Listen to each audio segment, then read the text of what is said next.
ओम नमो भगवते वासुदेवाय। श्रीमद् भागवत महापुराण अथ षष्ठो अध्याय। नारद जी के पूर्व चरित्र का शेष भाग। श्री सूत जी कहते हैं, शौनक जी, देव ऋषि नारद जी के जन्म और साधना की बात सुनकर सत्यवती नंदन भगवान श्री व्यास जी ने उनसे फिर यह प्रश्न किया। व्यास जी ने पूछा, नारद जी, जब आपको ज्ञान उपदेश करने वाले महात्मा गण चले गए तब आपने क्या किया? उस समय तो आपकी अवस्था बहुत छोटी थी। स्वयं भू आपकी शेष आयु किस प्रकार व्यतीत हुई और मृत्यु के समय आपने किस विधि से अपने शरीर का परित्याग किया? देवऋषि, काल तो सभी वस्तुओं को नष्ट कर देता है। उसने आपकी इस पूर्वकालीन की स्मृति का कैसे नाश नहीं किया? नारद जी ने कहा, मुझे ज्ञान उपदेश करने वाले महात्मा गण जब चले गए तब मैंने इस प्रकार अपना जीवन व्यतीत किया। यद्यपि उस समय मेरी अवस्था बहुत छोटी थी।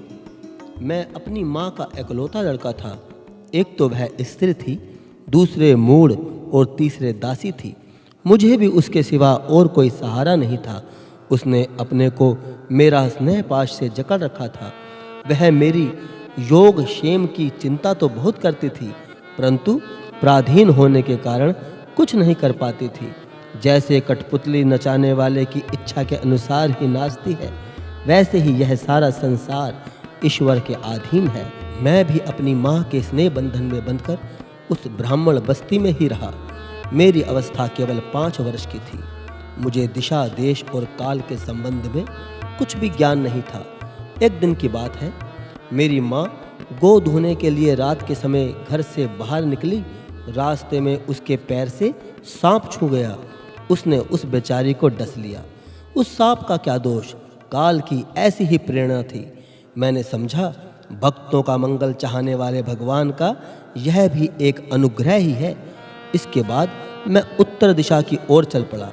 उस ओर मार्ग में मुझे अनेकों धन धान्य से संपन्न देश, नगर, गांव, अहिरों की चलती फिरती बस्तियां, खाने, खेड़े, नदी और पर्वतों के तटवर्ती पड़ाव, वाटिकाएं, वन उपवन और रंग बिरंगी धातुओं से युक्त विचित्र पर्वत दिखाई पड़े। कहीं कहीं जंगली वृक्ष थे, जिनकी बड़ी बड़ी शाखाएं हाथियों ने तोड़ डाली थी। शीतल जल से भरे हुए जलाशय थे, जिनमें देवताओं के काम में आने वाले कमल थे। उन पर पक्षी तरह तरह की बोली बोल रहे थे और भौरे मंडरा रहे थे। यह सब देखता हुआ मैं आगे बढ़ा। मैं अकेला ही था। इतना लंबा मार्ग तय करने पर मैंने एक घोर गहन जंगल देखा। उसमें नरकट, बांस, सैठा, कुश, कीचक आदि खड़े थे। उसकी लंबाई चौड़ाई भी बहुत थी और वह सांप, उल्लू, सियार आदि भयंकर जीवों का घर हो रहा था। देखने में बड़ा भयावान लग रहा था। चलते चलते मेरा शरीर और इंद्रियां शिथिल हो गई। मुझे बड़े जोर की प्यास लगी। भूखा तो था ही। वहाँ एक नदी मिली। उसके कुंड में मैंने स्नान, जलपान और आचमन किया। इससे मेरी थकावट मिट गई। उस विजन वन में एक पीपल के नीचे आसन लगाकर मैं बैठ गया। उन महात्माओं से जैसा मैंने सुना था, हृदय में रहने वाले परमात्मा के उसी स्वरूप का मैं मन ही मन ध्यान करने लगा।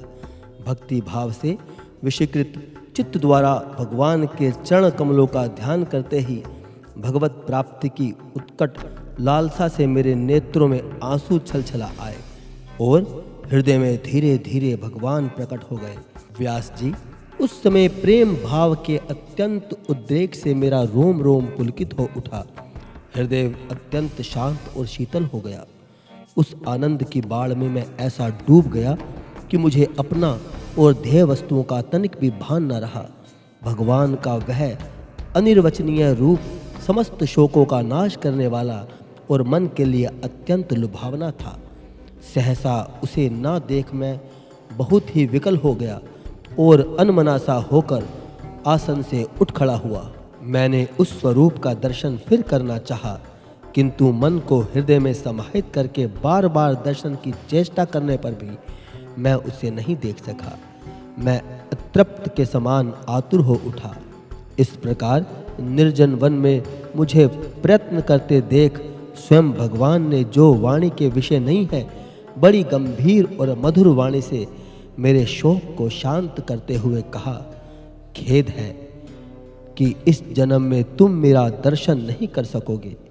जिनकी वासनाएं पूर्णतः शांत नहीं हो गई हैं, उन अधकचरे योगियों को मेरा दर्शन अत्यंत दुर्लभ है। निष्पाप बालक, तुम्हारे हृदय में मुझे प्राप्त करने की लालसा जागृत करने के लिए ही मैंने एक बार तुम्हें अपने रूप की झलक दिखाई है। मुझे प्राप्त करने की आकांक्षा से युक्त साधक धीरे धीरे हृदय की संपूर्ण वासनाओं को भली भांति त्याग देता है। अल्पकालीन संत सेवा से ही तुम्हारी चित्तवृत्ति मुझ में स्थिर हो गई है। अब तुम इस प्राकृत मलिन शरीर को छोड़कर मेरे पार्षद हो जाओगे। मुझे प्राप्त करने का तुम्हारा यह दृढ़ निश्चय कभी किसी प्रकार नहीं टूटेगा।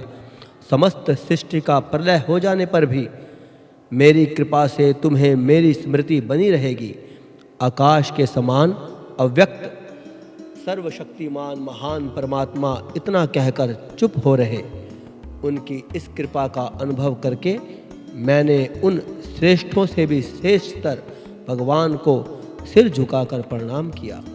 तभी से मैं लज्जा संकोच छोड़कर भगवान के अत्यंत रहस्यमय और मंगलमय मधुर नामों का और लीलाओं का कीर्तन और स्मरण करने लगा। सप्रहा और मद मत्सर मेरे हृदय से पहले ही निवृत्त हो चुके थे। अब मैं आनंद से काल की प्रतीक्षा करता हुआ पृथ्वी पर विचरने लगा। व्यास जी, इस प्रकार भगवान की कृपा से मेरा हृदय शुद्ध हो गया, आसक्ति मिट गई और मैं श्री कृष्ण पारायण हो गया। कुछ समय बाद जैसे एकाएक बिजली कौंध जाती है, वैसे ही अपने समय पर मेरी मृत्यु आ गई। मुझे शुद्ध भगवत पार्षद शरीर प्राप्त होने का अवसर आने पर प्रारब्ध कर्म समाप्त हो जाने के कारण 5 भौतिक शरीर नष्ट हो गया। कल्प के अंत में जिस समय भगवान नारायण एकावर्ण प्रलयकालीन समुद्र के जल में शयन करते हैं, उस समय उनके हृदय में शयन करने की इच्छा से इस सारी सृष्टि को समेटकर ब्रह्मा जी जब प्रवेश करने लगे, तब उनके श्वास के साथ मैं भी उनके हृदय में प्रवेश कर गया। एक सहस्त्र चतुर्युगी बीत जाने पर जब ब्रह्मा जगे और उन्होंने सृष्टि रचने की इच्छा की, तब उनकी इंद्रियों से मरीचि आदि ऋषियों के साथ मैं भी प्रकट हो गया। तभी से मैं भगवान की कृपा से वैकुंठ आदि में और तीनों लोकों में बाहर और भीतर बिना रोक टोक विचरण किया करता हूँ। मेरे जीवन का व्रत भगवत भजन अखंड रूप से चलता रहता है। भगवान की दी हुई ईश्वर ब्रह्म से विभूषित वीणा पर तान छेड़कर मैं उनकी लीलाओं का गान करता हुआ सारे संसार में विचरता हूँ। जब मैं उनकी लीलाओं का गान करने लगता हूँ, तब वे प्रभु जिनके चरण कमल समस्त तीर्थों के उद्गम स्थान हैं और जिनका यशोगान मुझे बहुत ही प्रिय लगता है, बुलाए हुए की भांति तुरंत मेरे हृदय में आकर दर्शन देते हैं। जिन लोगों का चित्त निरंतर विषय भोगों की कामना से आतुर हो रहा है, उनके लिए भगवान की लीलाओं का कीर्तन संसार सार सागर से पार जाने का जहाज है। यह मेरा अपना अनुभव है। काम और लोभ की चोट से बार बार घायल हुआ हृदय श्री कृष्ण सेवा से जैसी प्रत्यक्ष शांति का अनुभव करता है, यम नियम आदि योग मार्गों से वैसी शांति नहीं मिल सकती। व्यास जी, आप निष्पाप हैं। आपने मुझसे जो कुछ पूछा था, वह सब अपने जन्म और साधना का रहस्य तथा आपकी आत्मतुष्टि का उपाय मैंने बतला दिया है। श्री सूत जी कहते हैं, शौनक आदि ऋषियों, देव ऋषि नारद ने व्यास जी से इस प्रकार कहकर जाने की अनुमति ली और वीणा बजाते हुए स्वच्छंद विचरण करने के लिए वे चल पड़े। ये देव ऋषि नारद धन्य है, क्योंकि ये शृंगपाणि भगवान की कीर्ति को अपनी वीणा पर गा गा कर स्वयं तो आनंद मगन होते ही है, साथ साथ इस त्रिताप तप्त जगत को भी आनंदित करते रहते हैं। इति श्रीमद् भगवते महापुराणे परमहंसायां संहितायां प्रथम स्कंदे व्यास नारद संवादे षष्ठो अध्यायः।